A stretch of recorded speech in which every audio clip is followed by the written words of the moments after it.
Bona tarda. Mentre van equipant els membres de la tribuna la Caixa Is Global, us dono la benvinguda a Cosmo Caixa. Soc Lluís Noguera, director de Cosmo Caixa, al Museu de Ciència de l'Obra Social de la Caixa. Avui ens trobem amb un diàleg diferent de la tribuna Is Global La Caixa, a més emmarcat, si m'ho permeteu, en l'acord que aquest matí la Caixa i la Fundació Bill and Melinda Gates han rubricat d'un acord, important acord de finançament del projecte en contra de la malària a Moçambic i que liderarà, com no podia ser d'una altra manera, l'Institut Is Global, amb els socis locals i internacionals i el partenariat públic-privat. I alhora també aquesta taula rodona que porta per títol El futur de la cooperació, objectius després del mil·lenni, s'emmarca en aquesta fita de l'Agenda Global del Desenvolupament, que serà la revisió dels objectius del mil·lenni que el 2015 conclouen la seva primera etapa, després d'aquesta experiència, llarga experiència d'una nova gestió de la governança mundial del desenvolupament, amb uns objectius que m'agradaria recordar, tot i que segurament el públic és més expert que jo, com és l'erradicació de la pobresa, garantir l'ensenyament primari universal, garantir i avançar en la igualtat de gènere, la reducció de la mortalitat infantil, la millora de la salut maternal, combatre la sida, la malària, les malalties greus que afecten el desenvolupament associat a la pobresa, garantir la sostenibilitat i fomentar una aliança mundial pel desenvolupament, que avui n'hem vist un exemple. Per tant, això, els participants d'aquest diàleg, que presentarà més detall el doctor Alonso i que necessiten poca presentació, el senyor Solana, vicepresident de l'Institut Global de la Salut Global i patró de la Fundació Bancària La Caixa, el mateix doctor Alonso, director general de l'Institut Is Global, el senyor Christopher Elias, director del Programa de Desenvolupament Global de la Fundació Bill and Melinda Gates i el mateix Rafael Vila San Juan, director del Laboratori d'Idees d'Is Global i del qual recomano una recent entrevista que li va fer un mitjà local, el diari Ara, i que ara en parlàvem i que per la confiança personal li faig la propaganda. També volia compartir molt breument Cosmo Caixa i haig de dir-ho, aquest any fem 10 anys, justament a la Mercè, fa 2 dies vam fer 10 anys de la reobertura, de la reinvenció del que va ser durant 20 anys Museu de la Ciència de la Caixa, en format Cosmo Caixa.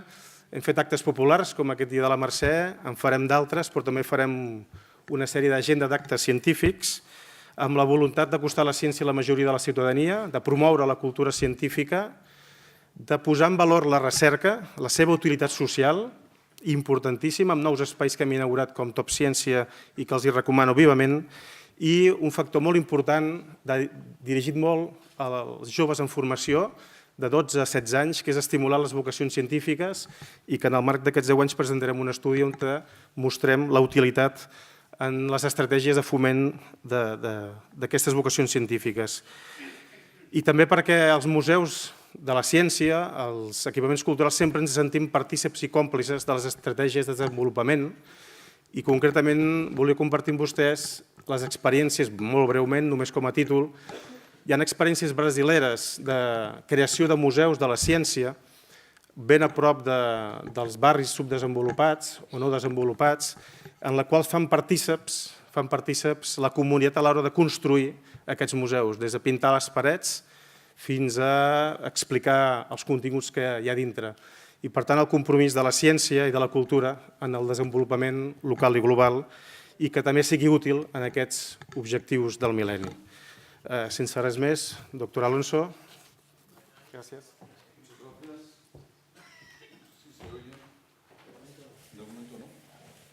¿Se oye? Sí. Bien, buenas tardes. Me incumbe hacer una breve presentación de... ¿Se oye bien? De esta tribuna Is Global.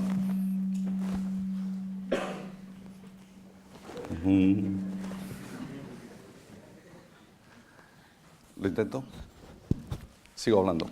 Bien, el Instituto de Salud Global de Barcelona es una iniciativa de la obra social de la Caixa junto con la Generalitat de Cataluña el Hospital Clínic de Barcelona, la Universidad de Barcelona y el Ministerio de Asuntos Exteriores del Gobierno de España. Y construyendo sobre los 30 años de historia de la medicina tropical a la salud internacional del Hospital Clínic y de la Universidad de Barcelona, realmente pioneros en esta visión más amplia del mundo desde el ámbito sanitario, tratamos de establecer un nodo de excelencia en todo aquello que tiene que ver con la salud global en Barcelona, en Cataluña, y que partiendo de nuestra base, nuestra columna vertebral, que es la generación de conocimiento, contribuya también a establecer ámbitos de reflexión y de diálogo sobre algunos de los grandes temas que afectan a nuestras sociedades y que van a ser determinantes en el futuro de la humanidad. Y uno de los mecanismos que utilizamos es estas tribunas Isglobal. Aprovechamos visitas de gente significativa que pueda ayudarnos a generar estos foros de debate. Y por lo tanto, para nosotros es particularmente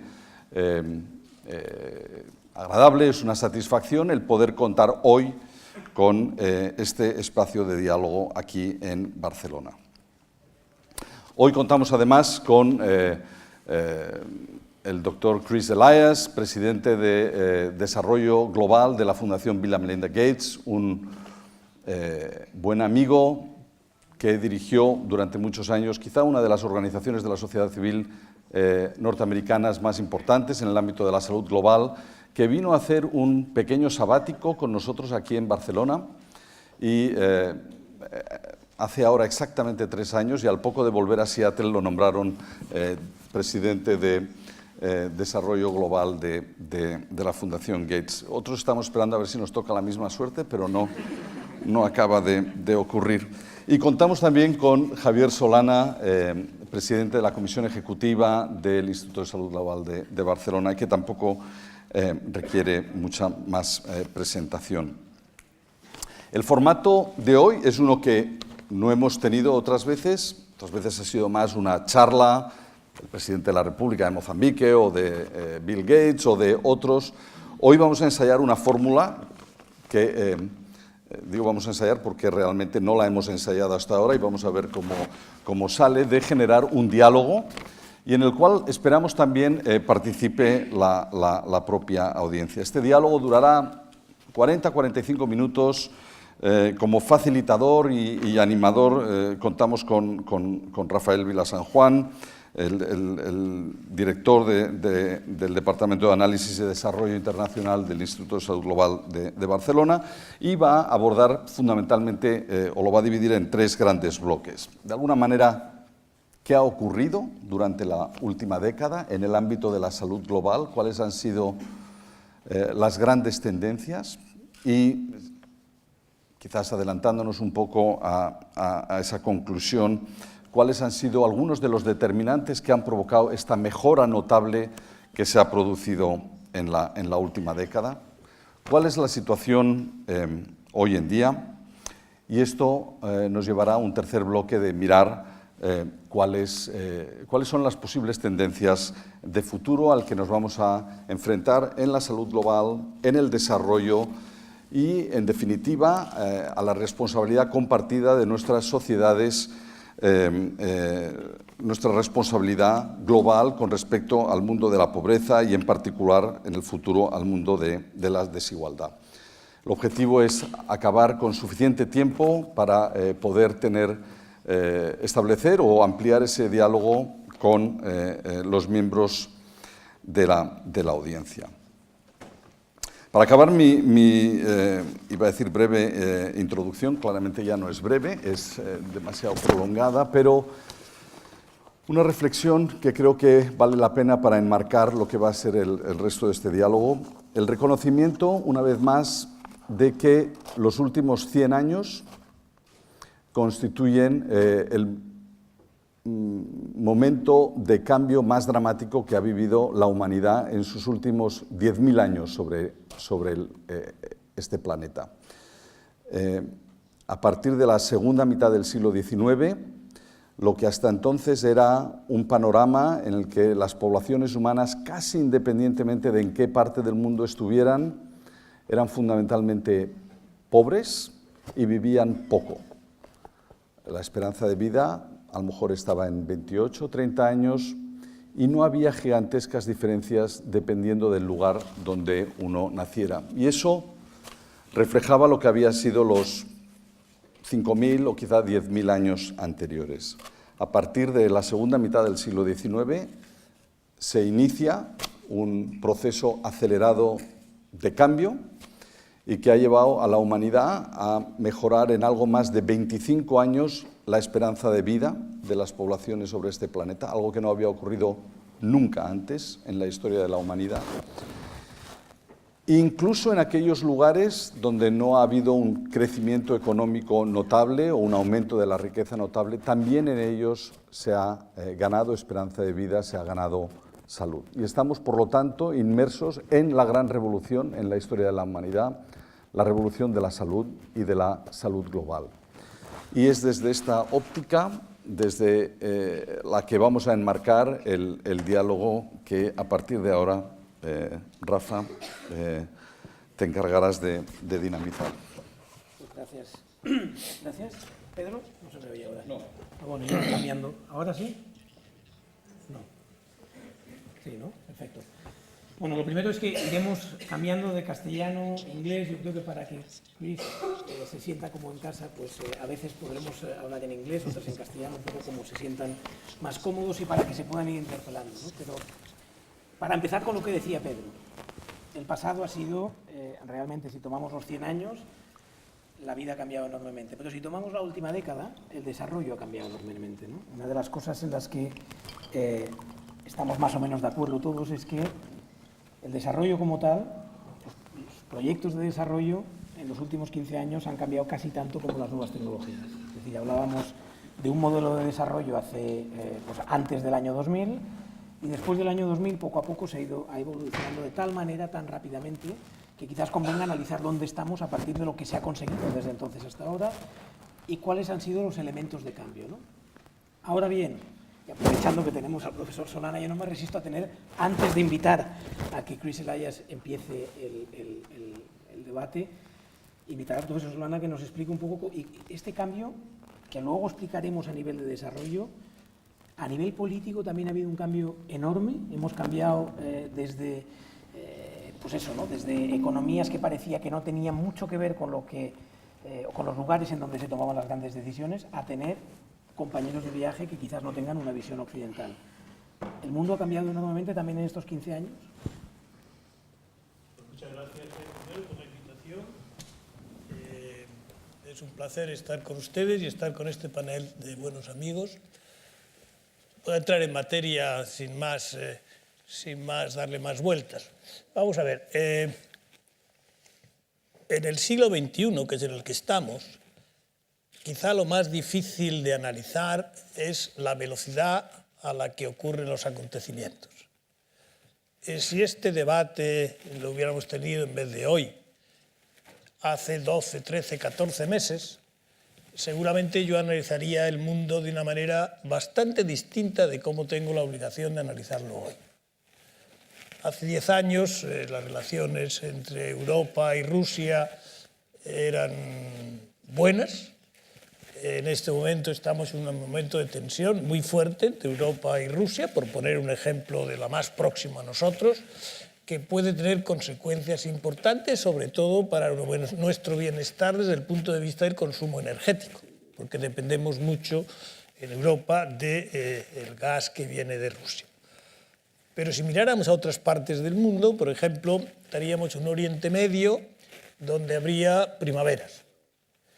Y ahora, pues desgraciadamente, no existen primaveras.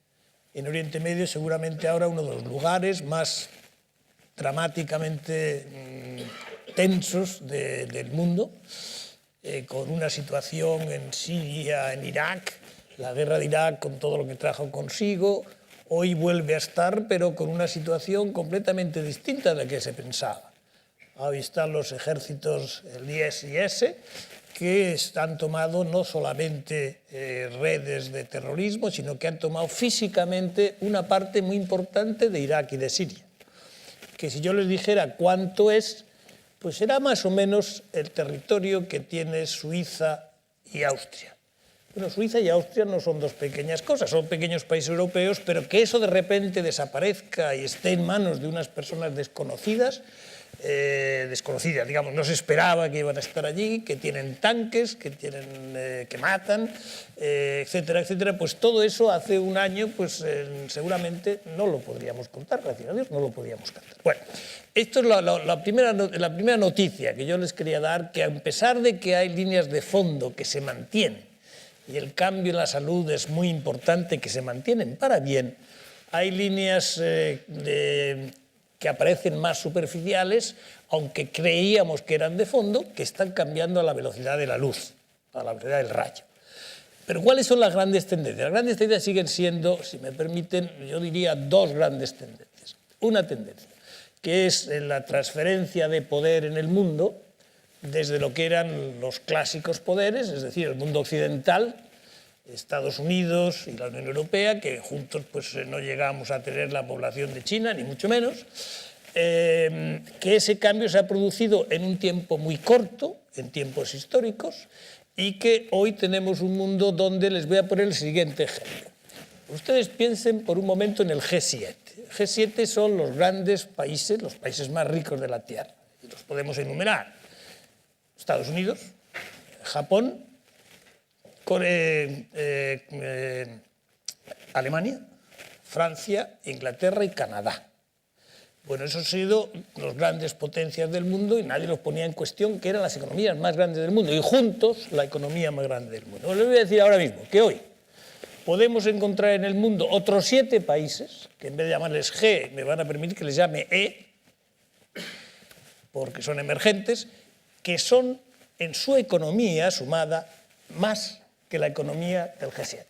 Y juntos los vamos a encontrar. Busquemos 2 en Asia, China, India. Busquemos 2 en Latinoamérica, Brasil y México, llevamos 4. Permítame que busque 2 en el mundo islámico, que también hay países muy grandes y que están creciendo. Vamos a tomar Turquía e Indonesia, tenemos 7, y vamos a añadir Rusia, que es un caso un poco especial porque es una potencia emergente, pero también en cierta manera declinante, en cierta manera. Pero fíjense ustedes que tenemos un G7 y un E7, el E7 no existía como grandes potencias, hoy están, y que el crecimiento, es decir, lo que es su economía, si sumáramos la economía de todos los Gs y sumáramos por preparado toda la economía de todos los Es, hoy seguramente la recta que iba así y la otra que venía de mucho más abajo, se han cruzado. Y la suma de los Es, la riqueza que tienen los Es hoy, es un poquito mayor que la que tienen los Gs. Impensable. Bueno, en un tiempo relativamente corto. Otro ejemplo que a mí me parece muy interesante para nosotros, ciudadanos de nuestro país, porque tiene mucho que ver con el desarrollo. Sitúense ustedes por un momento en 1980 y cuando fue nuestra Constitución, 87. En China, Deng Xiaoping llegó a ser el primer líder grande con las 3 grandes modernizaciones en ese mismo año. El mismo año que hicimos nuestra Constitución, firmamos nuestra Constitución, Deng Xiaoping se hace cargo de China. Bueno, ha pasado, por lo tanto, el mismo tiempo de nuestra Constitución hasta aquí, que todo el tiempo que ha pasado desde China, desde ese día hasta hoy. Bueno, lo que ha pasado en nuestra casa lo sabemos.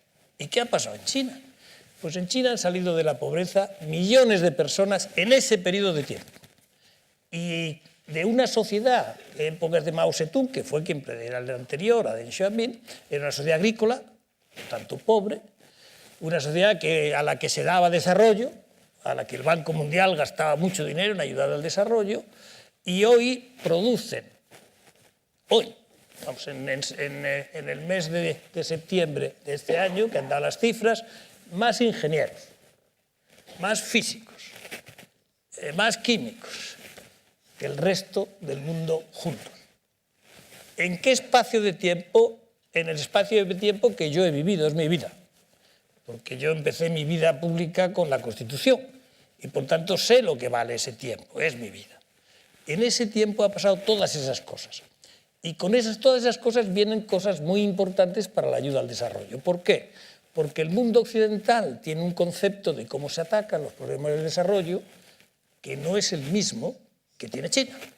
Y como China tiene una influencia cada vez creciente y más creciente en las instancias internacionales, no podemos pensar que tenemos la máquina de resolver los problemas del desarrollo sin contar con China, sin contar con India, sin contar con Brasil, que tienen otra manera de ver el desarrollo. Nosotros hemos visto el desarrollo desde los países colonizadores y ellos lo ven de los países que han sido colonizados. Bueno, aquí me callo, pero dar una sensación del tremendo cambio que se ha producido en menos de un siglo.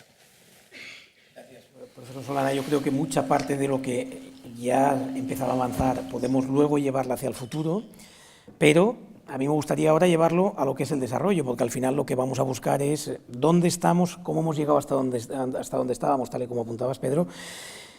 And then, Chris, Dr. Elias, I would like you to explain a bit on all these changes affect to the time when the Bill and Melinda Gates Foundation was created.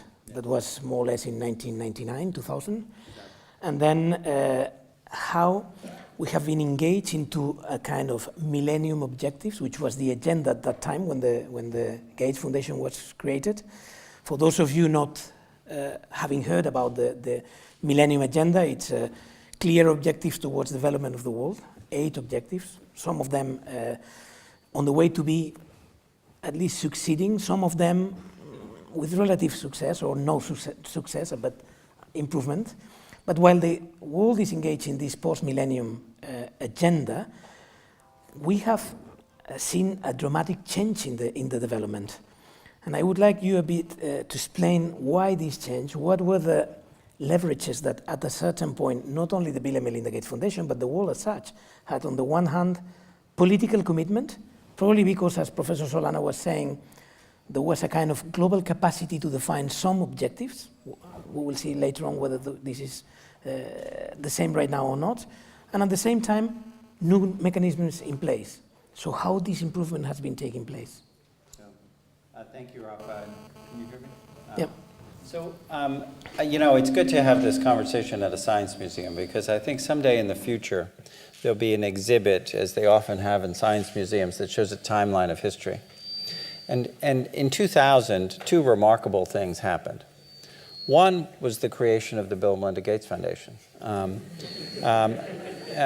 I'll tell you, some history of that. Bill and Melinda came. They had done charitable things prior to that, but in the year 2000, they created what is now the largest philanthropic organization in the world with a vision. The vision to ensure that everyone had a chance at a healthy and productive life.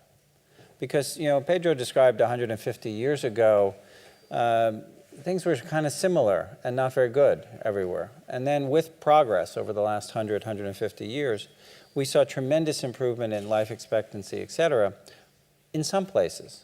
But so by 2000, we faced tremendous inequities. Probably the more important thing that happened in 2000 was that the 190-some states of the member states of the United Nations came together in New York at the Millennium Summit and set the Millennium Development Goals, 8 ambitious goals. And I think it was a very fortuitous coincidence that the Gates Foundation and the Millennium Development Goals were born in the same year. Because what was unique about the goals, compared to many other statements that have been passed over the years by the United Nations and other similar bodies, is that they set a set of 8 understandable, ambitious, yet achievable goals. And that has, over the last 15 years, helped to drive action. Drive action by rich countries in terms of their investments in foreign assistance. It's helped to drive a lot of our actions as a major philanthropy. And perhaps most importantly, it's driven country actions. And when you think about what's happened in the last 10 or 15 years, the political changes that Professor Solana described, it's almost surprising, given the rise of new powers, the clash of old powers. It's surprising that we've made so much progress on a unified agenda for development. So just to give you a sense, we're approaching the reckoning, if you will, of that 15-year Millennium Development Goal period. We have 459 days left. And we're counting them because we're making progress each day. And a couple of things have happened. We've seen child mortality drop by over 50%. We've seen maternal mortality drop by 45%. We've seen 700 million people lifted out of poverty, many of them in China, but many in other countries as well. So while we won't meet all of the Millennium Development Goals in every place, we have seen considerable progress. Many countries, including some very poor countries like Ethiopia, they met the Millennium Development Goal for child mortality reduction last year, a couple of years ahead of schedule. So we've seen a tremendous amount of progress. And while these were very ambitious goals, they were not out of reach, but they were very ambitious. So we'll not meet them everywhere at the same time. But a couple of things I think have driven that. And I think the major theme is innovation. I think that we've seen tremendous innovation. And that's certainly been true in the area of new products, new vaccines, new diagnostics, new drugs for malaria and other things. So we've seen what we normally think of as scientific and technological innovation. But as importantly, we've seen innovations in partnerships, and we've seen innovations in business models. And I think that's, if you look across, you see innovation characterizing the progress we've made to date. If you look at the decline in child mortality over that 15-year period, it's not been linear. It's actually been an accelerating decline. This is why the next 459 days are very important. We're making more progress each year now at the end of the 15-year period than we did at the beginning. And the world is now engaged in a very important discussion about what the UN calls the post-2015 agenda, because we have to actually, now is the time to take stock as a global community and to think how we accelerate progress to and through the end of 2015 and set another ambitious set of achievable but reach goals. And I think one of the things that we're seeing now, and I'll just give one example so that we can have more of a discussion, is that through innovation in products and partnerships and business models, we have done the easier things in the easier places. So if you look now, the problems are concentrated. They're concentrated in areas where we need more innovation. So I think in the final 459 days and in the next post-2015 period, we're going to need even more innovation than we've had before. To give an example, in child mortality, the UNICEF just released its State of the World's Children report, and for the first time, the number of children who die before their 5th birthday is 6.3 million children. Now that's many, many more children than it should be. But it's about half of what it was at the baseline of the Millennium Development Goal period. Now, if you look at where we've made progress, we've made a tremendous amount of progress through immunization. So Gavi, the Vaccine Alliance, has immunized millions of children and conservatively estimated saved at least 6 million children's lives in the last decade or so. We've had improved water and sanitation, we've had better nutrition, et cetera. So as a consequence, the number of children who die now tend to die very early. So 3 million of those children die within the first month of life, and actually many of them in the first week. And in fact, 1 million children die on their birthday. So we've seen now that we're saving the lives of children through the things that we have enjoyed in the West for many years: safe drinking water, access to immunization, et cetera. And now we have a harder set of problems related to prematurity, related to how to provide safe delivery and resuscitation for newborns, et cetera. These are problems that will require even more innovation. And so I think that the key theme in our progress, and it's been considerable progress despite some of the geopolitical ups and downs that we've seen, is through innovation. And it's, again, it's new vaccines, some of the work that that East Global has done in testing vaccines, testing new drugs for malaria, working to, earlier today we announced with La Caixa that the Bill and Melinda Gates Foundation and La Caixa would jointly fund East Global over the next 5 years in an ambitious program to eliminate malaria entirely from the 3 southernmost provinces of Mozambique. These kinds of progress are, I think, what's happened, and has given us a greater ambition for the next period. Because now, while what remains is a harder set of problems, I think we can look at our success, look at the types of partnerships we've formed, and be optimistic that we can do a lot more in the next 459 days, and set a very ambitious agenda that we can again rally the world around to make, recently there was a report by the Commission on Investing in Health that suggests that over the next 15-year period, we can actually achieve what they call convergence. That by the end of the 15-year period in 2030, we could actually reach levels of maternal and child mortality in the poorest countries that are equivalent to what we see in the richest, or the higher middle-income countries today. So that if you look at the graphs of child mortality and maternal mortality in rich and poor countries, they're coming together. They've still got some way to go. But that's the ambition I think we can set for ourselves post-2015, is to actually create a convergence, to reduce the inequity that, and frankly, fuels a lot of the conflicts that Professor Solana referred to. Thank you, Chris. Oli will then talk a bit about, from there on, what we need to do and what are the plans of the foundation, which I think for many of the people here, they are very interested. There are MPs, there are representatives of the government, from the private sector, from the civil society, so I think it's time for, but now, taking all your points then to the field level, so where Pedro is, and Pedro, en este sentido, esta innovación, decía el profesor, el doctor Elaes, que dos elementos que convergen, ¿no? Por un lado, la Fundación Bill y Melinda Gates, importante. Él lo puede decir porque solo hace un año que está en la fundación, con lo cual no es que fuera tres años ya. Sí, bueno, bien, 3 años, perdón. Pero en todo caso, lo puede decir sin el sentido de la arrogancia de decir yo creé la fundación.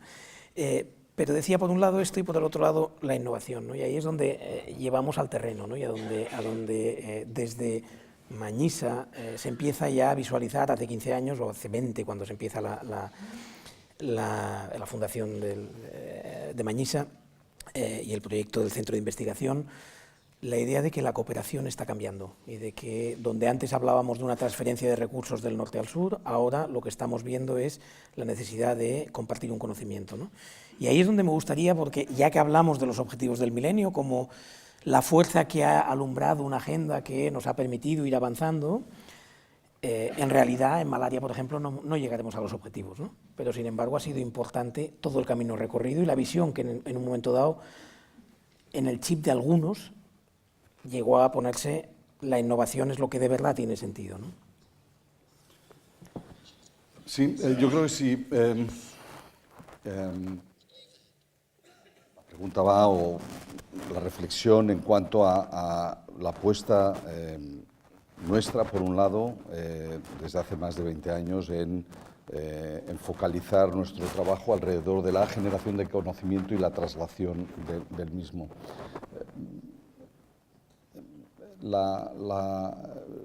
Seguro que necesidades financieras hay, va a seguir habiendo muchos mecanismos innovadores de financiación, de nuevas intervenciones, nuevas estrategias, las habrá todavía seguro durante un buen tiempo, pero en la línea de lo que tú estás apuntando, que una parte sustancial de lo que podemos contribuir nosotros desde el llamado mundo desarrollado a otras zonas del mundo tiene que ver con la generación, el compartir el conocimiento y su aplicación. Pascual Mukumbi, antiguo primer ministro de Mozambique y actualmente presidente de la Fundación Mañisa, decía en su época, todavía cuando estaba en el gobierno, que precisamente los países más pobres son los que más tienen que investigar precisamente porque son pobres.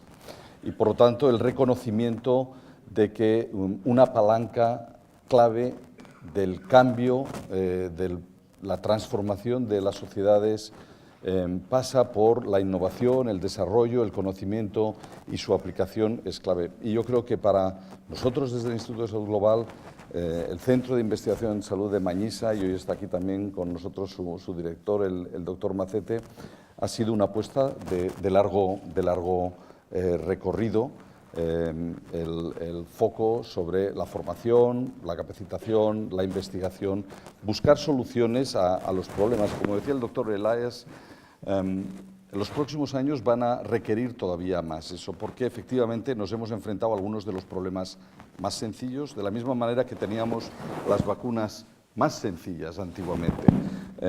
Y ahora entramos en el ámbito en el que nos faltan algunas herramientas, nos falta conocimiento para abordar algunos de los todavía fundamentales diferenciales de salud que se dan en el mundo.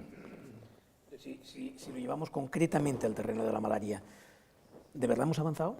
Hemos llevado estos 15 años, podemos demostrar y podemos dar resultados del avance que hemos tenido. Yo creo que el doctor Elias decía, hace 10, 12 años hablábamos de cada año mueren 12 millones de niños menores de 5 años en el mundo.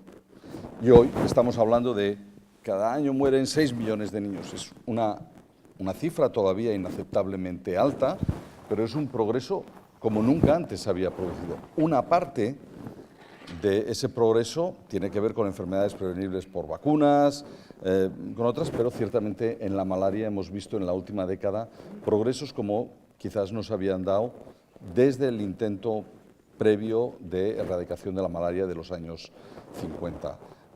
La mortalidad ha disminuido en cerca del 40%, hemos pasado desde cuando hablábamos entre 1 y 3 millones de muertes al año, ahora son 600.000, hablábamos de alrededor de 500 millones de casos, ahora son 200 millones, y una parte importante de esa mejora ha tenido que ver con el desarrollo tecnológico, nuevos fármacos para sustituir a la cloroquina que dejó de funcionar, nuevas tecnologías de utilización de insecticidas para luchar contra el mosquito, nuevos test diagnósticos que han sustituido a la microscopía, con un test rápido, barato, utilizable en cualquier lugar del mundo que nos dice quién está infectado, quién no está infectado. Y por tanto, llevar el desarrollo, la innovación a su aplicación.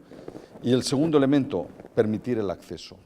Hace 10 años, menos del 2% de la población que necesitaba ser diagnosticada y tratada de malaria en África tenía acceso a eso, hoy es más del 60%. Los que tenían acceso a redes mosquiteras impregnadas de insecticida eran menos del 10% y ahora estamos hablando del 70%. Por lo tanto, innovación y aplicación. Estas han sido dos de las claves que han permitido esta mejora y que nos colocan en una buena situación para abordar los siguientes 15 años. What I can see is that the diagnostic is very good from all three of you. So we have achieved a lot. And probably there are two questions there. The first one is, what did the foundation, the Bill and Melinda Gates Foundation, for example, as you said, well, the two big pushes was on the one side the political commitment, the Millennium Development Goals, and the foundation as such, the philanthropy, investing in development. What were the things that were not functioning that the foundation at a certain point gave a vision to go ahead? The other question is more for Professor Solana, is whether there was political engagement because it was easier to get political engagement among 190 countries 20 years ago than it would be today because of the scenario that you have already drafted in terms of saying the new actors coming there. So probably first question for you and then we go. So thanks, Ralph. Just to be clear, 2000 was the setting of the Millennium Development Goals, and it was also the creation of the Bill and Melinda Gates Foundation. That doesn't mean that all the progress was due to our interventions. What I think philanthropy has a very important role, though, in partnership with governments, with other development partners, in the United States and Europe, with developing country governments themselves, with the UN system, et cetera. What we have is flexibility. So we can often be a catalyst to see an opportunity to bring groups together that don't usually work together. So when I said about innovation and partnerships, there are a couple of things that I think are quite important, and most of them involve public-private partnerships. So on the product development side, we have, together with others, including the Spanish government, made significant investments in these novel partnerships, such as the Medicines for Malaria venture, where it brings together public sector experts and expertise in partnership with the industry. And often the way that worked in the projects that the Bill and Melinda Gates Foundation supported is that we would help to create the incentive for companies to bring their innovation capability to bear on some of the problems of the poorest countries. We used to call things like this neglected diseases because the markets failed. There was no market incentive for a company to do research and development for Chagas disease or even for malaria. And so we had to find a way to incent them, to bring their best scientific minds to bear on these big problems. And we did that by helping to fund some of the research, to share the costs of research and development, and to share some of the risks involved in setting up large clinical trials, et cetera. And in return for that contribution from the public side of resources and risk reduction, the companies would commit to what we at the Gates Foundation call global access, a set of terms under which they would ensure that the products that came from that innovation were going to be affordable and accessible by everyone in the world, including the poorest countries in the world.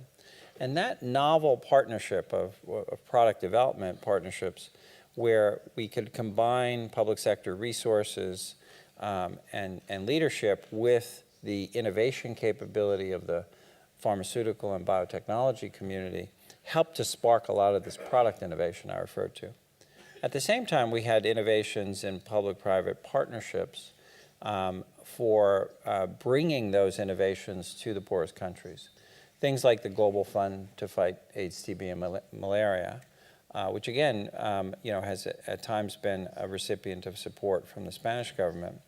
That came soon after the Millennium Declaration and became an important mechanism for providing the resources to countries and the technical resources and the commodities so that we've seen a dramatic increase in the proportion of people who in need of HIV treatment, for instance, who now have access to it. We still have some way to go, but compared to where we were 10 years ago, it's dramatic. Similarly, the Global Funds finances the procurement and distribution of bed nets, which has led to a lot of the 40% reduction in malaria, since we don't yet have a vaccine to deploy. And so those kinds of public-private partnerships where, again, countries, philanthropies, companies have come together to contribute their resources to help accelerate the development, the introduction, and the scale of innovations in delivery have been another part of it. And another piece, which I think is quite important and is exemplified by the Vaccine Alliance, is that developing country governments have begun to participate in these partnerships in a meaningful way. So it's no longer a charitable donation, it's a partnership. So in the Gavi Alliance, for instance, they provide vaccines to the 72 poorest countries of the world. But even for the poorest countries, the Ministry of Health is required to, quote, co-finance the vaccine. So at a minimum of at least 20 or 30 cents. Some of the vaccines are, several dollars, but the poorest countries pay a small amount, 20 cents. But they pay something, because what we have found, and we've seen this with a variety of programs, is that as countries begin to finance their own programs, they take ownership of those programs.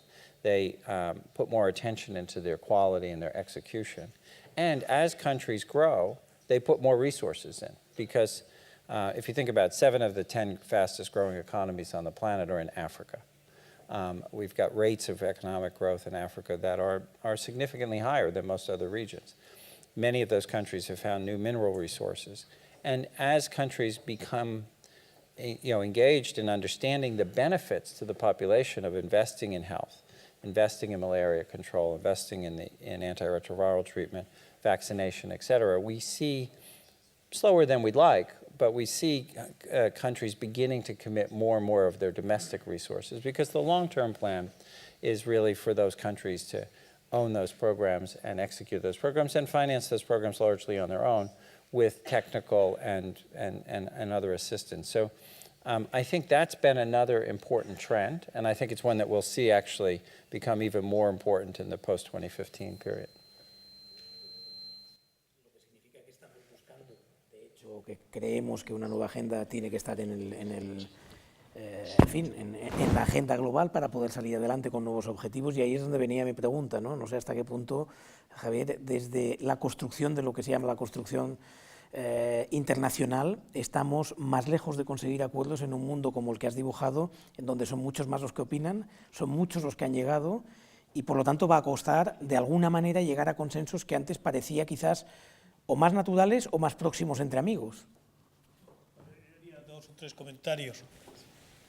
Uno primero, si me permites, sobre la importancia que tiene en la lucha en favor del desarrollo y contra la pobreza lo que pudiéramos llamar actores no estatales. Los gobiernos tienen sus objetivos de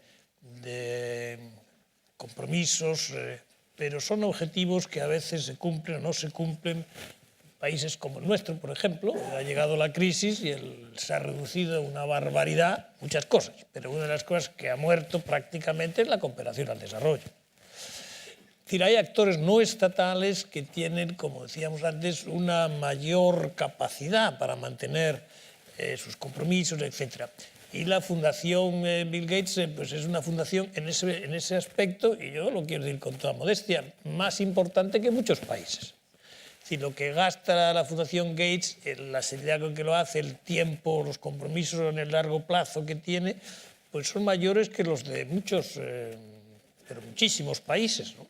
Por lo tanto, el juego entre los estados y los actores no estatales, que los hay buenos también, nosotros siempre pensamos en los actores no estatales, en los terroristas, pero es que hay gente que se dedica a ser actor no estatal, contribuyendo a la colectividad, y a la colectividad no solamente de tu pequeña parcela, sino global. Por eso es la primera reflexión que me debería hacer, que es muy importante para la sociedad civil. Tenemos que saber que hay posibilidades, que hay muchas posibilidades de trabajar juntos, que hay muchísimos partenariados que se pueden hacer con instituciones de mayor tamaño, etcétera, que no solamente hay que trabajar a través de los gobiernos. Eso me parece que es una primera. La segunda cuestión que me gustaría decir, la miseria, la pobreza, los muertos, los niños que no llegan a tener 5 años, etcétera, ocurren en países en este momento, muy posiblemente en estados que, si no son fallidos, en el término clásico, estado fallido que no tiene estructuras de estado, o estado que está en guerra, o estado que está en una situación de guerra cuasi permanente, guerras étnicas, guerras religiosas. Por lo tanto, es mucho más difícil actuar. Y esto es un poco la pescadilla que se muerde la cola. Se siguen peleando, no se sabe cómo parar la pelea, no pueden entrar los cooperantes y, por lo tanto, pues, habrá más guerra y habrá más sufrimiento y habrá más muertes. Entonces, yo creo que la idea de buen gobierno, de movilizarse en conseguir buen gobierno, es decir, en los países donde hay más necesidad, ayudarles a que tengan buen gobierno, buenas estructuras de gobierno. Porque no nos engañemos, desde fuera no se van a resolver estos problemas que quedan. Estos problemas que quedan tienen que ser la solución. Puede venir ayuda, pero si no hay una estructura, un sistema sanitario en el país, lo estamos viendo ahora mismo con el ébola, por ejemplo, es que la ruptura, la desaparición de las estructuras sanitarias en los países es lo que está causando el gran drama, porque se están muriendo los propios médicos, los propios enfermeros, etc. Bueno, eso rompe el buen gobierno, pero yo creo que el hacer un esfuerzo por el buen gobierno me parece una tarea que es enormemente eficaz para resolver estos problemas que nos quedan. Y la tercera cosa que quería decir sobre la pregunta más específica, miren ustedes, mirad, el Banco Mundial ha sido la estructura donde la comunidad internacional utilizaba fundamentalmente, estatalmente, para gastar en los países de vías de desarrollo o no desarrollados. Hoy los países BRICS han creado un banco de ellos, un banco de los países BRICS, que es una especie de sucursal del Banco Mundial, gobernado por ellos, con sus dineros, y que van a hacer las cosas a su manera. Y aquí va a haber una gran competición, porque a lo mejor un indio, un chino y un brasileño tienen una posición más fácil en cómo luchar contra las patentes carísimas que salen, que las vacunas se encarecen, etcétera, etcétera, que el Banco Mundial, que necesita un consenso también con Suiza, con Suecia, con no sé qué. Es decir, que vamos a ver cómo funciona todo esto. Yo creo que estamos en un momento de un cierto posible cambio. No las grandes tendencias hay que mantenerlas, pero la gestión de las grandes tendencias podemos estar en un momento muy interesante, donde si pudiéramos compaginar, como tú has dicho, la visión, digamos, del sur con la visión clásica del mundo desarrollado, en cómo afrontar estos problemas con un mecanismo de buen gobierno y participando todos en ello, yo creo que se podría hacer muchas cosas. Yo, una cosa que con esto termino, y perdonad que sea tan largo, pero estoy muy obsesionado con ello. Yo creo que hemos estado acostumbrados a que las instituciones internacionales, los consensos se generaban siempre alrededor de las posiciones de los países occidentales. Y a los demás se les decía, hombre, aquí está el consenso, pueden modificarlo un poco, pero más o menos súmate. Pero yo creo que se ha acabado. Eso se ha acabado. En el origen del consenso tienen ya que estar, porque no van a estar en situaciones de decir, ustedes fijan el consenso y ahora yo me tengo que sumar. Ellos querrán estar en el principio del consenso. Y eso es lo que estamos viendo. Y lo estamos viendo ahora, perdonad que desvaríe un poquito, lo estamos viendo cómo no se resuelve la guerra de Siria. Porque hay quienes no se quieren sumar a un consenso que no creen que es el buen consenso y quieren poner en el inicio del consenso sus propias ideas. Bueno, cosas que se paralizan. Y fijaros lo que es esa falta de consenso, las consecuencias que tiene. Siria, 3 años de guerra, miles de personas que se han desaparecido del país, prácticamente no hay nada, lo que va a costar reconstruir ese país, y hemos estado casi a punto de resolverlo. Bueno, digo, lo que hay que evitar es que estas cosas nos pasen en la solución de los grandes problemas de millones de niños que no llegan a tener 5 años, de millones de niños que no llegan a tener 7 años. Claro que es que se le cae un alma a los pies, ¿no? De ver que esas cosas a lo mejor por una pelea política o cuasi política o internacional, pues acaba sin poderse resolver. Eso es lo que hay que evitar. Y para eso es muy importante también la presencia de actores no estatales, que se enfrentan con estos problemas desde una posición mucho más, permitidme, más profesional, digamos. Quieren resolver un problema, tienen una experiencia de gestionar de otra manera, etcétera, y es muy bueno porque equilibran también a veces el desorden que se puede crear en otros lugares por la política en el sentido peor de la palabra. Perfecto con lo del consenso, because then we can go to global health, and probably, I don't know, Pedro, if you want to comment something on that. But, Chris, I think that it would be good to know, from your perspective, we don't have a global government, as Professor Solana was saying. It would be very difficult to have a global government, probably an utopia so far. So in the meantime, philanthropy is playing a role in global actions, like you are doing in development and health. Do you think that your role is to create consensus on what is the next agenda? Is it easy to get consensus with these new actors?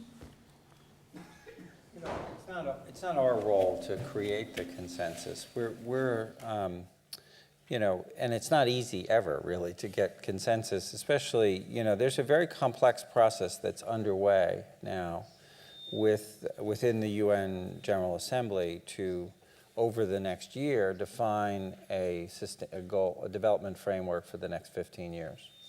I was in New York last week, where this year's UN General Assembly, and by this time next year, it's meant for the member states of the United Nations. We're a state, so we don't have a formal vote in that process. We have providing technical input and sharing our opinions, as many other civil society organizations and others are. But in the end, negotiations that will lead to that UN resolution. And I think that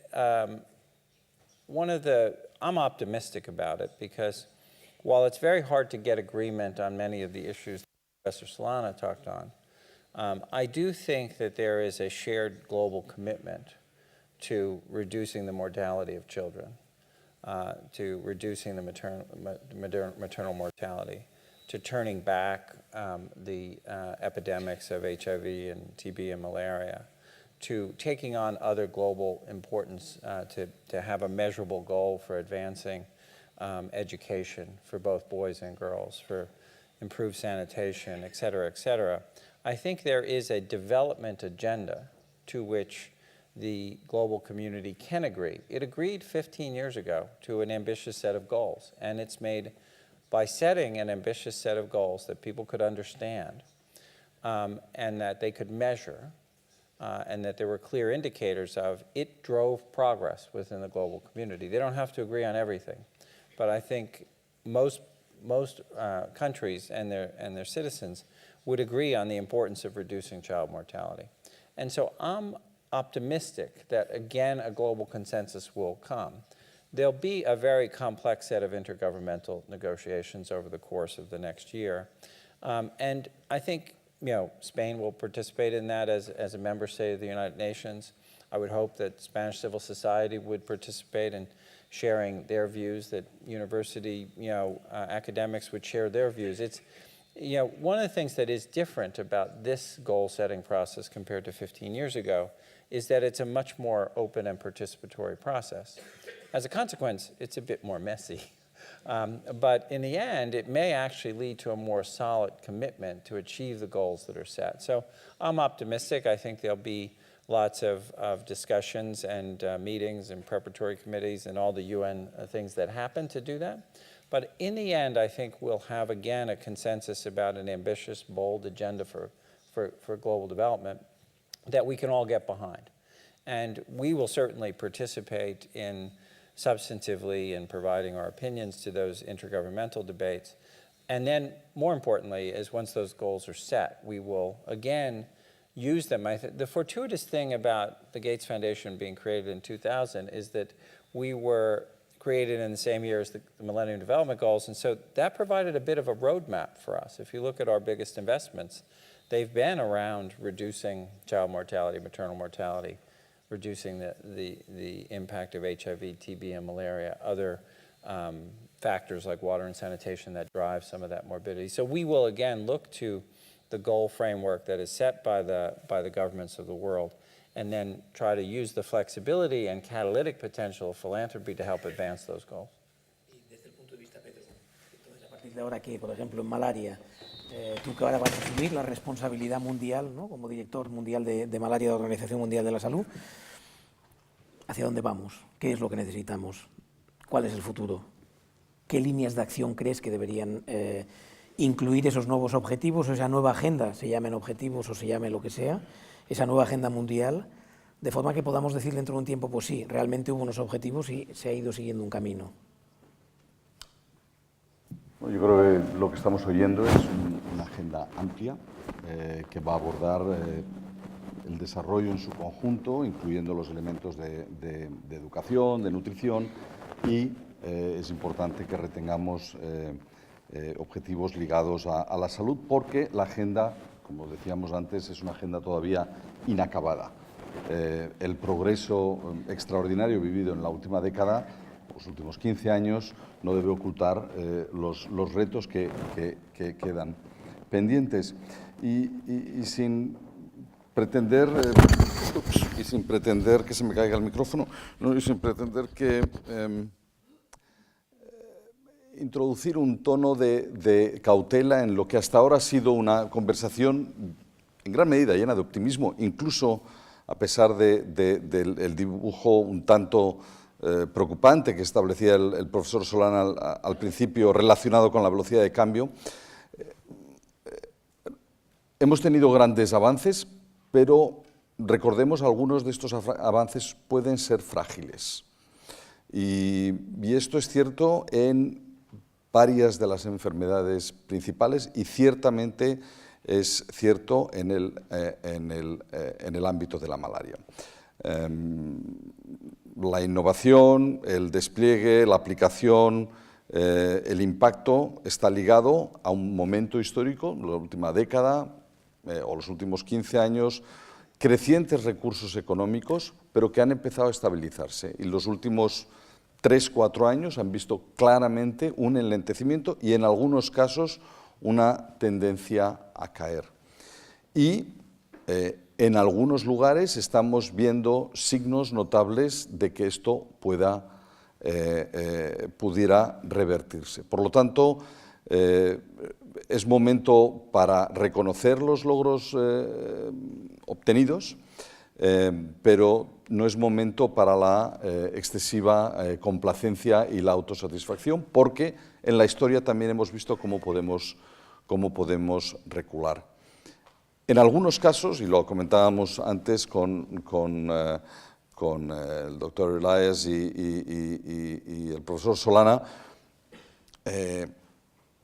episodios como la crisis del ébola en África Occidental son un recordatorio de cómo, si no estamos preparados, si no fortalecemos los sistemas, países que han sido de alguna forma dejados o un tanto abandonados, pueden sufrir cosas que hace 3 o 4 años hubieran sido inimaginables y que van a empujar esos países 10, 15, 20 años atrás. Por lo tanto, progreso, pero progreso en algunos casos frágil, con riesgo de revertirlo.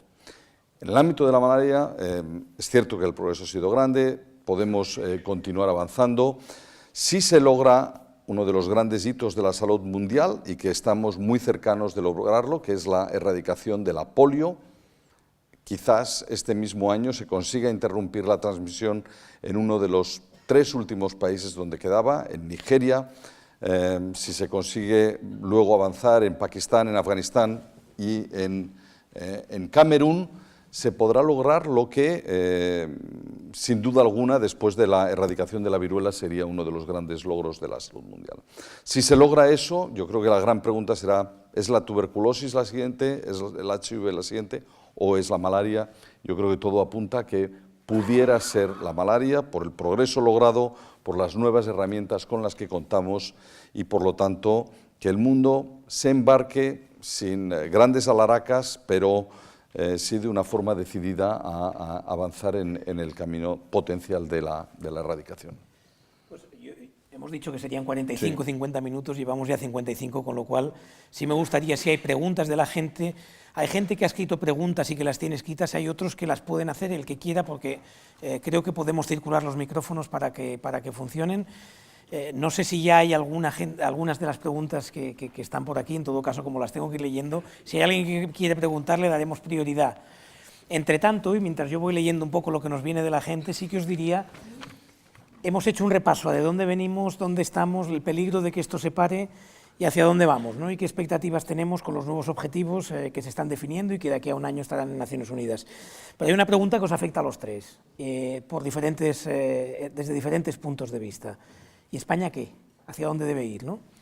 Evidentemente, desde el punto de vista de Javier Solana, me gustaría que la comentara más desde el punto... El desarrollo, tal y como lo entendemos hoy, se está convirtiendo en una herramienta estratégica de los Estados, de posicionamiento global. El proyecto Cameron, por ejemplo, en Inglaterra, en donde se ha aumentado y aumentado y aumentado la cooperación, hasta límites incluso en que la sociedad ha llegado a decir, cuidado, cuidado, cuidado. ¿Esto para España sirve? ¿Para un país en donde militarmente quizás no tenemos una fuerza suficiente? Pregunta que dejo. Para Chris Elias, y el papel de la filantropía y el papel que busca o que lee una fundación como la Fundación Gates en España, ¿cuál podría ser? ¿Dónde debería estar la ambición? ¿Dónde las prioridades? Y en el caso de Pedro, como te vas a ir, puedes hablar más libremente, no te vas a ir, pero vas a estar en la Organización Mundial de la Salud, pero un poquito desde esa nueva responsabilidad. ¿Y España qué debe priorizar? ¿Cómo podría, de alguna manera, pensar que el futuro de la cooperación, del desarrollo, tiene que ir por ahí, ¿no? Entonces, si os parece, mientras me voy leyendo un poquito las preguntas que han hecho, y aunque invito a que quien quiera levante la mano, no sé si hay, alguien ha levantado la mano por ahí, mientras la levantáis, mientras os animáis, podemos ir empezando a responder estas preguntas, si os parece. ¿Las preguntamos al hilo, los contestamos al hilo de las preguntas o...? La pregunta, contestar, si lo ves. A mí me parece que un país como el nuestro tiene unas obligaciones con la ayuda al desarrollo enormes. Y las hemos cumplido con bastante determinación en algunos periodos de nuestra historia, fundamentalmente con América Latina. América Latina, pues realmente una parte del despegue de América Latina y por tanto la ayuda también al desarrollo se ha dado con los créditos blandos que se dieron durante muchos años a esos países. Pero creo que lo que no se ha tenido es una visión, como decía Pedro, estratégica de cuánto se puede conseguir también de generación de confianza para otras aventuras juntos con otros países que no tienen por qué ser solo en la dirección de la ayuda al desarrollo. Yo tengo un problema con eso, un poco de miedo.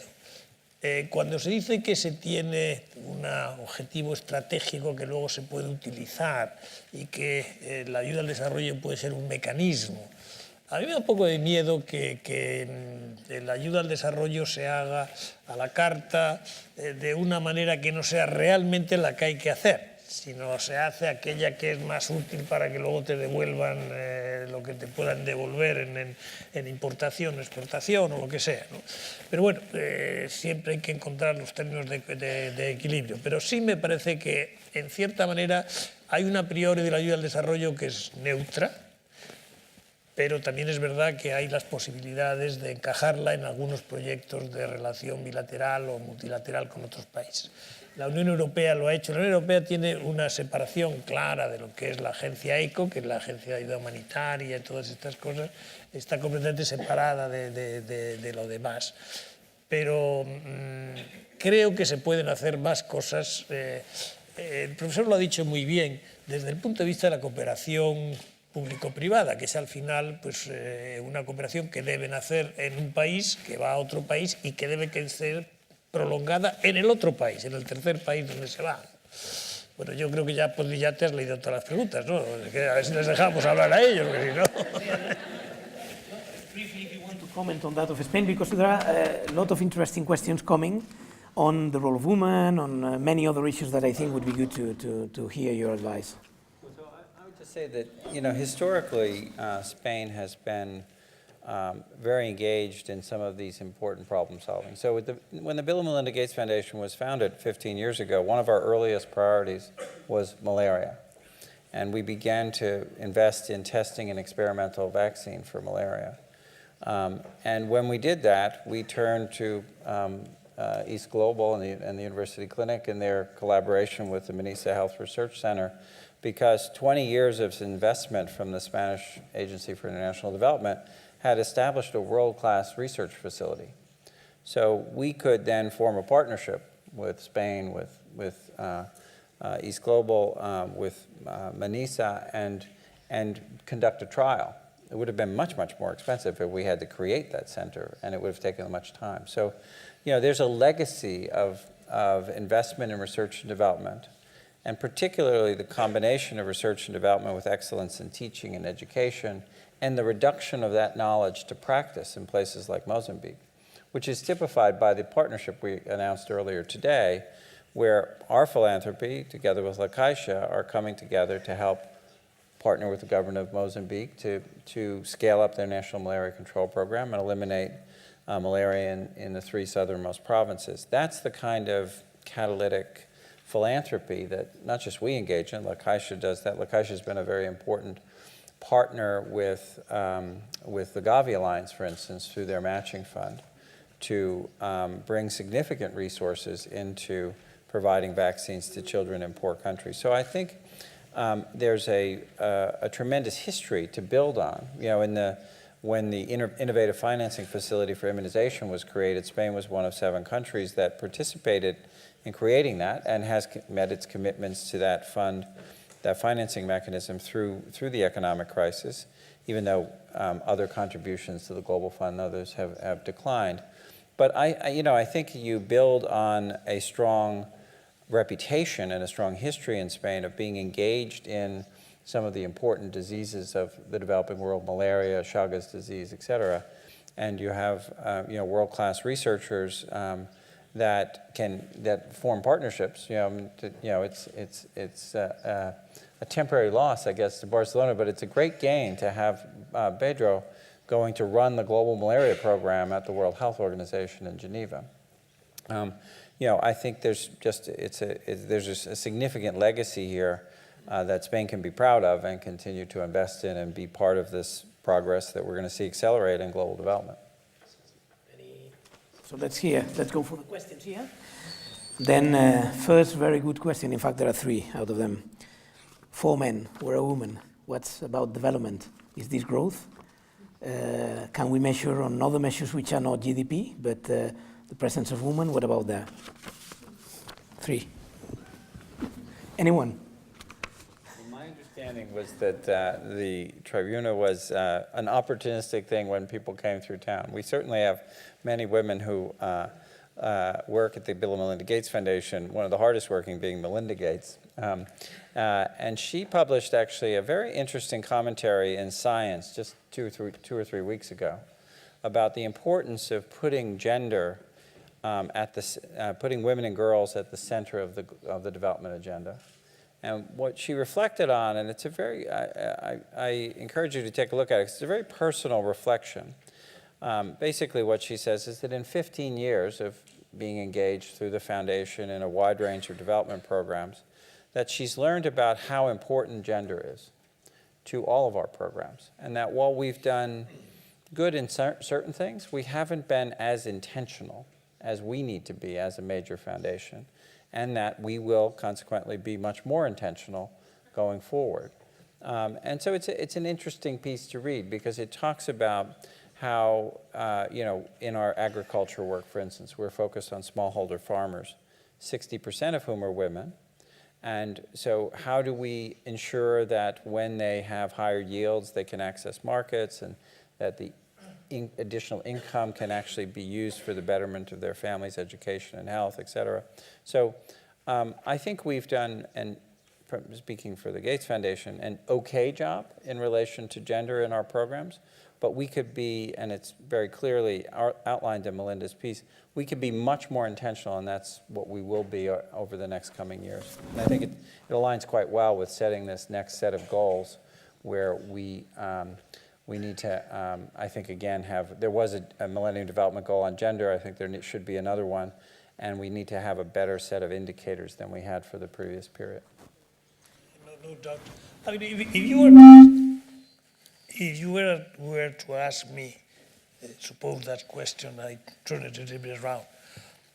What is the lesson that I have more clear in my mind about suffering, crisis, wars, etc. in my long public life? I think the most important remedy, to my mind, is give to gender, to women, the role that they should have. Infinitely better. Never go to war. They love their kids. They love their countries. They want to be. I mean, it's the amount of energy we are really destroying by this lack of millennium goal on gender is really spectacular. It's a dramatic thing. I think that whatever can be done in that direction should be done. And I really will applaud dramatically that. It is my experience. Sorry, if I can say something on this, because if I don't, when I get back home this evening, I'm going to be in serious trouble. This is the type of situation where 4 middle-aged, in some cases slightly overweight white males start justifying ourselves in terms of, oh, we actually do a lot, and in East Global,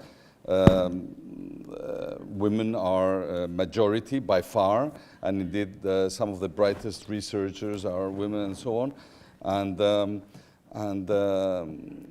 it just sounds like a bad excuse.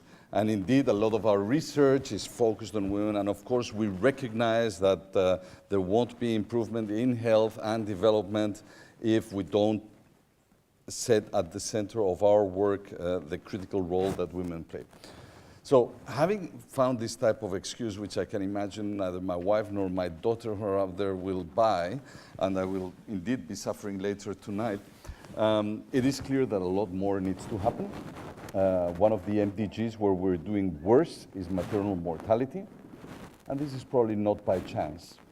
So I think the question is a good one as a reminder that not just as a focus of our work, but as the actors of the work, we have to be not just a lot more sensitive, but ensure that there are the adequate opportunities and support for women to play the critical role that they need to do. ¿Alguien quiere hacer una pregunta? Que la haga tranquilamente. No vamos a poder ir con todas, entre otras cosas, porque me han pasado algunas de vuestras hojas que tienen hasta 5 preguntas.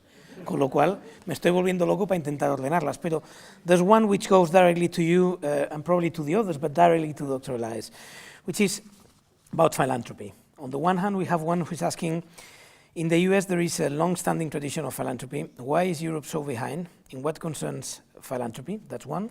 But then we have the opposite side. Is philanthropy a mechanism, a democratic mechanism for development? Isn't it taking power from governments or power from institutions to give it to private enterprises? Yeah, so the United States enjoys a long history of philanthropy. Some of it is their creation of their incentives in our tax code that make it easier for people to be charitable. And it's not just very wealthy individuals like Bill and Melinda, but most people in the United States have some charitable giving to local organizations. Probably about 15% of it looks globally and internationally.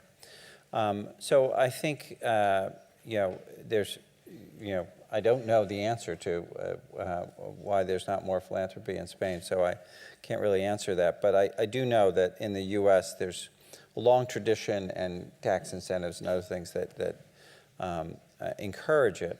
The issue you raise about whether we're taking over the power from governments is an interesting one because and it's particularly true in a foundation that's as large as the Bill and Melinda Gates Foundation, where we have quite a bit of influence because our resources are considerable. Our annual budget is about $4 billion US. So our investments in many of the multilateral institutions are sizable. Our contribution to the Global Fund for AIDS, TB, and Malaria, which is about $200 million a year, is bigger than many countries. So we do have influence, but we try to basically have our influence be based in evidence. That what we spend a lot of our time doing is analyzing the data, indicating what the burden is of certain diseases, what the trajectory is, what the evidence is for interventions that work, so that and investing in the science to create new innovations. So I think in balance, I believe that we add much more value than we subtract, though we do have to be careful that if we fund projects that doesn't just give countries an excuse to move their money somewhere else. So I think we do have to be concerned about how philanthropic dollars influence national treasuries so that they continue to support the basic health services that their citizens expect from them, so that they're not too dependent on outside resources. So, I mentioned before the co-financing policy of the Vaccine Alliance. That's quite important, and as countries improve their GDP through economic growth, they have ultimately graduate from Gavi support. And in the years prior to that, their co-financing ramps up so that, they're financing 80% of their vaccines before they graduate. So there's some intentionality around how one assists the poorest countries, but also how one doesn't create that dependence. But it's something we worry about a lot. No vamos a poder acabar con todas las preguntas, nos quedan 3 minutos. Hay una mano levantada, por lo tanto le voy a dar la palabra a la mano levantada y luego unas preguntas finales que lanzaré muy brevemente para contestaciones rápidas. Gracias. Sí, me llamo Xavi Longán, trabajo con la campaña del Milenio de Naciones Unidas. Quería simplemente retomar una observación que hizo el profesor Elías sobre el grado de participación realmente inusitado en la definición de la llamada Agenda Post-2015. Realmente se ha hecho un esfuerzo desde el propio sistema de Naciones Unidas, y Leire, justo aquí enfrente, puede atestiguarlo. La pregunta es si consideran que este mismo grado de participación se podrá dar en la siguiente fase, en la implementación de la agenda, en la rendición de cuentas. La pregunta es qué valoración hacen, si consideran que es posible que los actores, en particular no estatales, tengan ese mismo rol que han tenido en la definición de la agenda también en la implementación, y quizás en el caso específico de la Fundación Gates, ¿cuál consideran que puede ser su rol en esta nueva agenda en los siguientes 15 años, en implementación, en rendición de cuentas, etcétera? Gracias.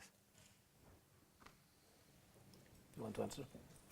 So I do think that, as I said before, we'll participate by contributing largely through our analysis of some of the problems, existing solutions, encouraging the intergovernmental negotiations to arrive at a robust, ambitious, but measurable framework.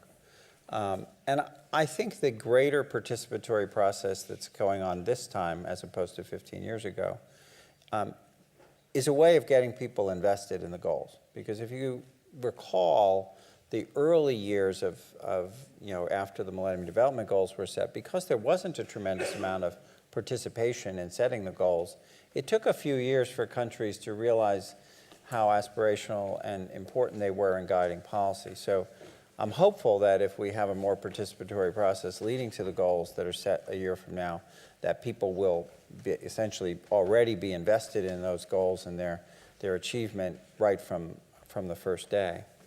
Our role will be in the areas of our engagement, and we don't engage in everything, right? So we, while we have significant resources, we focus them on some of the biggest problems. So we'll be very engaged with the health goals, the agricultural productivity and nutrition goals, water and sanitation. Those are areas where we're very engaged. We don't actually invest very much, for instance, in education, which will certainly be an important goal.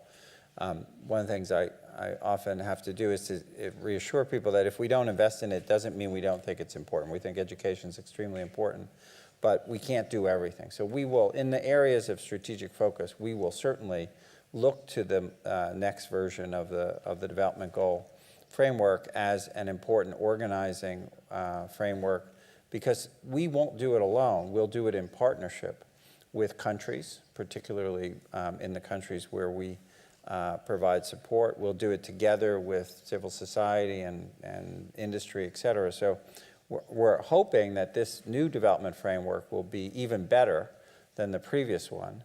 And one of the things we think has to be a characteristic is that it be data-driven, it be results-driven, it retain a focus on reducing equity between rich and poor, and that we set ambitious but achievable goals so that people don't feel like it's out of reach for them. Thank you. Tenemos que ir acabando. Yo voy a poner de las que me quedan una para cada uno y con esto tendremos que acabar la sesión.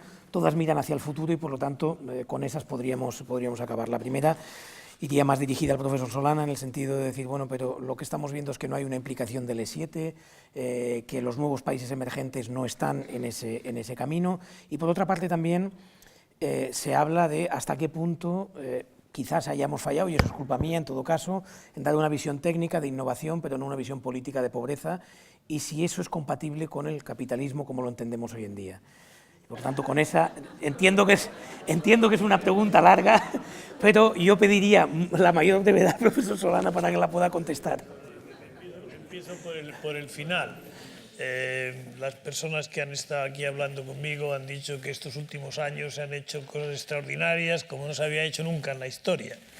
Bueno, pues eso debe contestar alguna parte de la pregunta que me has hecho, ¿no? Que se puede hacer mejor, sin duda. Yo creo que es posible hacer las cosas mejor, pero creo que se han hecho, como se ha dicho antes, muy bien.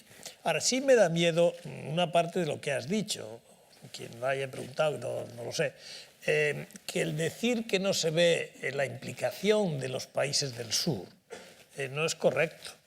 las grandes batallas que se han ganado, por ejemplo, en vacunas, han sido por el esfuerzo de Brasil. La que acabamos de ganar o que se acaba de ganar contra la hepatitis C, la hepatitis 3, es por una batalla por los indios, son los que se han puesto firmes y han bajado el precio, ¿no? Es decir, que creer que los países más, los ES, no se están implicando y mucho. Lo cual no quiere decir que no cometan errores. Por ejemplo, China los está cometiendo. Está cometiendo errores en la dirección que a mí no me gustaba, que es poner desarrollo y a la vez me quedo con las materias primas, que es, yo ayudo a hacer hospitales, pero me tienes que dar materias primas que yo no tengo. Ese do-dest a mí me parece que es algo que no debiéramos de aceptar como principio, ¿no? Cuando decimos, has dicho tú, objetivos estratégicos en relación con la cooperación en otras áreas, sí, pero si es un área para volver a colonizar, pues no. A ver si distinguimos unas cosas de otras, porque si no, estamos por muy mal camino. Gracias. Pedro, una muy rápida. Si de verdad la próxima en eliminar es malaria, ¿se tiene alguna lección que se pueda aprender de la polio, de la erradicación de la polio? Hay muchas lecciones que aprender de la polio, entre otras cosas porque todavía el trabajo no ha acabado. Y lo que llamamos la última milla, que es la que se está recorriendo ahora, es siempre la parte más complicada y de donde tenemos que aprender. Tenemos que aprender de lecciones de la viruela y, por lo tanto, el elemento de que no hay una receta definida, no hay como se dice, no hay un traje que sirva para todas las tallas, guiado por la evidencia, guiado por el análisis y el conocimiento en cada situación, tener la respuesta adecuada. Y esto es la clave, no solo con esta enfermedad, sino con muchas otras. And the final question for you, Chris. The Gates Foundation has done really a kind of inflection on the way to understand health, particularly. The question is, does the new agenda require a new Gates Foundation, or is it the Gates Foundation who will be taking new steps on the agenda? Well, I think it needs to be successful. I think we need all parties to participate, and so I think philanthropy has an important role to play, and I would love to see more, if you will, more Gates Foundations, more major philanthropies engaged in helping us advance this development agenda. I think we're going to see a couple of things in the next 15 years, or at least I hope so.